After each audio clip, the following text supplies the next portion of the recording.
Praise lord. అందరికీ దేవుడు నామమున బాగున్నారా? ఈ ఉదయకాల సమయంలో దేవుడు స్పష్టంగా మనతో మాట్లాడుతున్న మాట, దేవుని యొక్క వాగ్దానాన్ని మనం ధ్యానం చేద్దాం. చూడండి, కీర్తన గ్రంథం 25వ అధ్యాయం 9వ వచనంలో ఈ రీతిగా రాయడం జరుగుతూ ఉంది, ఆయన దీనులను నడిపించును.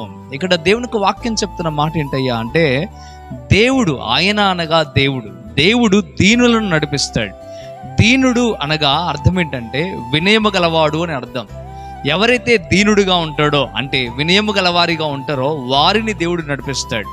ఎందుకు నడిపించాలి, ఎందుకు నడిపించవలసిన పరిస్థితి వస్తూ ఉంది అనే విషయాన్ని మనం ఆలోచన చేస్తే, నడవలేని స్థితిలో మనం నడిపిస్తాం.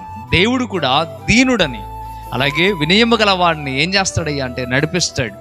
నడవలేని పరిస్థితులు నువ్వు ఉన్నావా? ఇదిగో నీ జీవిత గమ్యానికి ముందు అడుగులు వేయలేకపోతా ఉన్నావా? నీ పరిస్థితులన్నిటిని చూసి భయపడుతూ నీ అడుగు ముందుకు వేయలేకపోతా ఉన్నావా? కానీ దేవుడు చెప్తా ఉన్నాడు, దీనులను నేను నడిపిస్తాను అని చెప్పడం ప్రారంభిస్తూ ఉన్నాడు. ఎలా నడవాలో కూడా నేర్పిస్తాను అని చెప్పడం కింద వర్షంలో మనం చూస్తాం, కింద మాటలలో. ఒకసారి ఆలోచించండి, దేవుడు దీనులను నడిపిస్తాడండి. ఈరోజు నువ్వు దీనుడిగా ఉండగలిగితే, వినయం కలిగిన వాడిగా నువ్వు ఉండగలిగితే, దేవుడు తప్పక నిన్ను నడిపిస్తాడు. నీ సమస్యల్లో నడిపిస్తాడు, నీ ఇబ్బందులను నడిపిస్తాడు, ఇరుకుల్లో ఉండి నడిపిస్తాడు. ప్రతి ఒక్క స్థితిగతుల్లో నుండి దేవుడు నిన్ను నడిపించి ఉన్నతమైన స్థితికి నడిపిస్తాడు. ఈరోజు ఒకసారి ఆలోచించండి, అర్థం చేసుకునండి.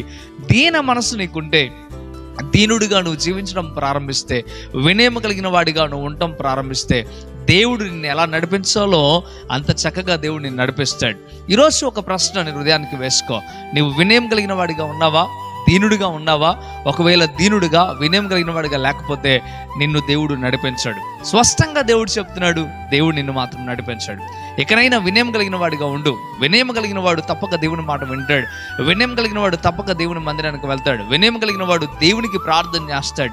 వినయం కలిగిన వాడు ప్రభు సన్నిధిలో బలముగా ఉండడానికి ఇష్టపడతాడు. ప్రియమైన బిడ్డలారా, ఈరోజు నీ స్థితి ఏ రీతిగా ఉందో ఒకసారి ఆలోచించు. దేవుడు నిన్ను నడిపించాలని ఆశ నీకుంటే తప్పక వినయం కలిగిన వాడిగా, వినయం కలిగిన దానిగా ప్రవర్తించడం ప్రారంభించు.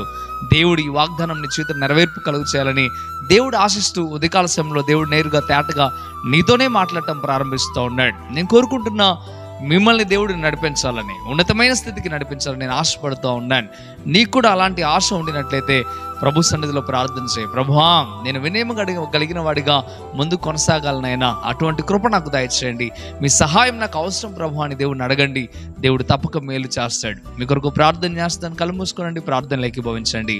పరిశుద్ధుడా, వందనాలు ప్రభువా. నిజమేనైనా వినయం కలిగిన వారిని మీరు నడిపిస్తాను మీరు చెప్తా ఉన్నారు అయ్యా. వారికి ఎలా నడవాలో కూడా నేర్పిస్తాను మీరు చెప్పడం ప్రారంభిస్తూ ఉన్నారు.